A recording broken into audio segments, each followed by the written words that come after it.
qui vont progresser là. Il y a un monde qui est capable de président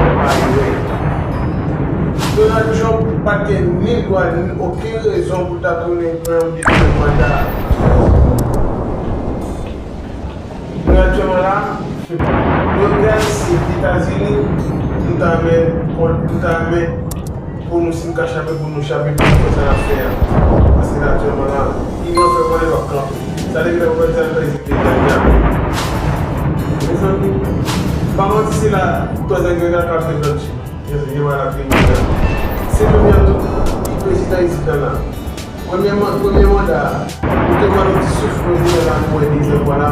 C'est moi, c'est tellement bon sous mandat, deuxième mandat là. Waouh, on va compliquer pour nous. L'armée israélienne dit avoir mené le plus grand raid de son histoire. Il était tôt ce matin lorsque l'État hébreu et les États-Unis ont lancé leur offensive contre l'Iran. Des frappes qui ont visé plusieurs sites de la République islamique et ses dirigeants. Le récit de cette journée avec Jeanne Cancard, Tiffaine Rodrigue et Elodie Dubosc. Téhéran, frappé en plein cœur.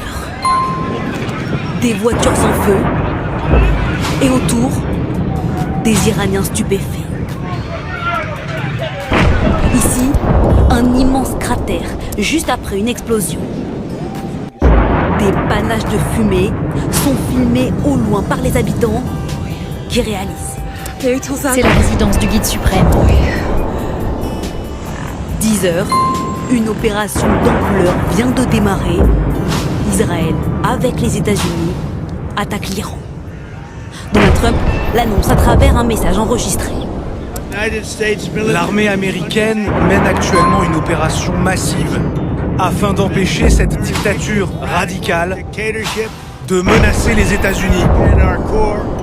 Israël annonce mener le plus grand raid aérien de son histoire avec un objectif. Les tyrans iraniens ont comploté pour reconstituer leurs capacités nucléaires et balistiques.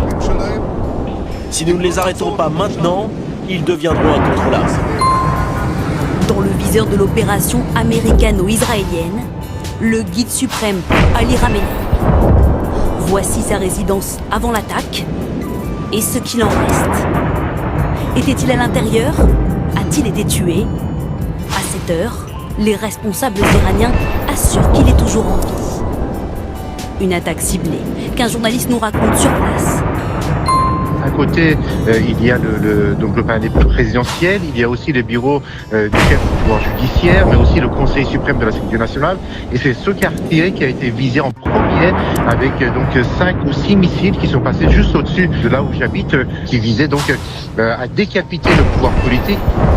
Combien de hauts responsables ont été tués dans ces frappes, ici filmées par l'armée israélienne? Aucun selon l'Iran, plusieurs, affirme l'État hébreu. Au total, plus de 500 cibles visées dans tout le pays. Des bâtiments, des infrastructures repérées pendant des mois par le Mossad, attaquées notamment avec ces missiles américains, des Tomahawk. Ce matin, l'une des frappes a fait 85 morts dans une école en Iran, d'après les autorités. Au même moment, des sirènes retentissent en Israël.